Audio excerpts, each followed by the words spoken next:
Usai dilantik secara resmi sebagai penjabat Gubernur Bali, Sang Made Mahendra Jaya menyampaikan pembangunan 5 tahun di bawah kepemimpinan Gubernur Bali Wayan Koster dan Wakil Gubernur Bali Cokorda Oke Arta Ardana Sukawati telah menghasilkan pencapaian gemilang. Pencapaian tersebut utamanya terkait penguatan kelembagaan desa adat dan kebudayaan serta infrastruktur monumental yang telah dibangun bersama 44 tonggak peradaban penanda Bali era baru.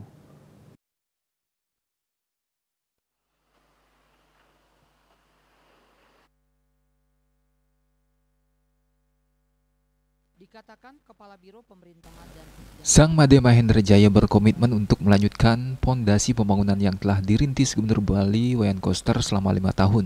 Sejumlah pengamat memberikan tanggapan positif terkait komitmen penjabat Gubernur Sang Made Mahendra Jaya untuk melanjutkan program Bali Era Baru dan Nangun Satkerti Loka Bali. Rektor Institut Seni Indonesia ISI Denpasar Wayan Adnyana mengatakan, sebagai penjabat Gubernur, Sang Made Mahendra Jaya telah memahami tentang bagaimana Bali harus dipimpin berbasiskan kearifan lokal. Pejabat Gubernur Bali, Irjen Pol Mahendra Jaya, setelah dilantik kan sudah menyampaikan beliau bagaimana pembangunan 5 tahun ini yang dipimpin Gubernur Koster dan Wakil Gubernur Cokorda Oke Ardana Sukawati itu telah menghasilkan capaian-capaian yang gemilang, terutama terkait penguatan kelembagaan desa adat dan juga pemajuan kebudayaan, termasuk juga tentang berbagai infrastruktur monumental sudah mulai dibangun. Bahkan sudah kita pahami bersama ada 44 capaian sebagai penanda Bali Era Baru. Nah, apa yang disampaikan Bapak PJ Gubernur, yaitu selain memuji capaian yang sudah dicapai oleh Pak Gubernur Koster, juga bertekad untuk melanjutkan pondasi pembangunan yang setelah dirintis, dicapai oleh Gubernur Koster pada 5 tahun periode pertamanya itu. Jadi saya kira Pak Mahendra Jaya sudah memahami sekali bagaimana Bali harus dipimpin dengan berbasis kearifan lokal Bali. Karena tatanan masyarakat Bali betul-betul harus dikelola tidak saja skalanya, fisiknya, tetapi juga dari sisi dimensi skala.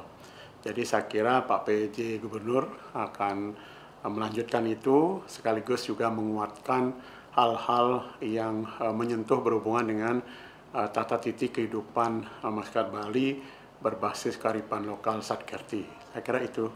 Kami tentu sebagai lembaga pendidikan tinggi bidang seni budaya akan selalu siap untuk berpartisipasi menjadi bagian dari pemajuan kebudayaan Bali ke depan.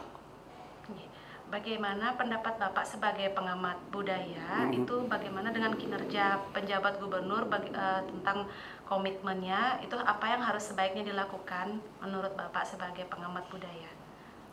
Jadi PJ Gubernur Bali untuk melanjutkan masa jeda sebelum nanti dilantik gubernur baru hasil pemilihan umum kepala daerah pada November 2024 tentu harus tetap menjadikan pemajuan kebudayaan sebagai haluan pembangunan.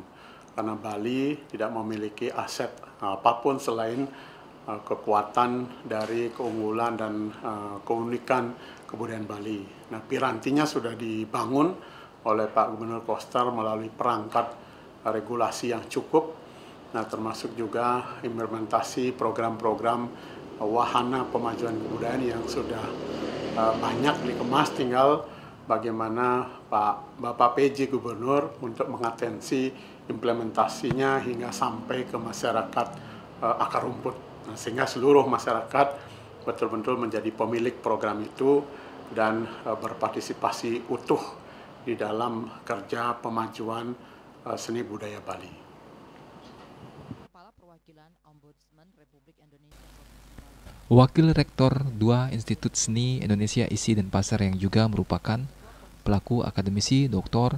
Ketut Muko Pendet berharap penjabat Gubernur Sang Made Mahendra Jaya dapat melanjutkan program dari Gubernur Bali Wayan Koster, khususnya dalam bidang seni budaya terutama terkait dengan pembangunan pusat kebudayaan Bali, di mana merupakan sebuah ide spektakuler yang telah mendapat dukungan oleh masyarakat Bali. Saya sebagai pelaku akademisi yang bekerja di Denpasar sangat mengharapkan sekali pejabat gubernur sekarang itu, karena ini kan tengah waktunya lama sekali gitu, sampai 1 tahun lebih. Harapan saya khususnya di bidang seni budaya ya agar bisa melanjutkan program-program dari gubernur yang kemarin dijabat oleh Pak Wayan Koster gitu, terutama terkait dengan perwujudan yang di Kelungkung itu, pusat kebudayaan Bali itu kan ide spektakuler itu yang sudah didukung oleh masyarakat Bali. Semoga ini bisa berjalan dengan diteruskan oleh pejabat gubernur sekarang gitu. Itu harapan kami. Kebetulan saya bergerak di bidang seni budaya gitu. Tapi masyarakat Bali juga banyak yang menginginkan seperti itu gitu. Itu harapan saya ke depan. Nah, semogalah nanti ide-ide ini bisa berjalan dan terus berlanjut seperti itu. Kemudian lain daripada itu, tidak saja karena kan program Pak Wayan Koster terkait dengan Satkerti itu kan juga memberikan inspirasi, inovasi bagi dunia pendidikan, masyarakat Bali secara luas gitu. Pemberdayaan desa adat dan sebagainya itu kan sangat penting sekali, sehingga apapun yang terjadi ini kan bisa diteladani dari konsep-konsep pemikiran dari Pak Wayan Koster itu. Saya kira itu yang dapat saya sampaikan, karena bagaimanapun nanti pembangunan Bali ini kan mesti berkelanjutan gitu. Oke, mantap. Ketua Parisada Hindu Dharma Indonesia Provinsi Bali, Dengan dilantiknya penjabat Gubernur Bali Sangmade Mahendra Jaya, diharapkan mampu melanjutkan kinerja Gubernur Koster dalam mewujudkan visi Nangun Satkerti Loka Bali, khususnya dalam bidang seni dan budaya. Bunga Widrayani, Bali TV.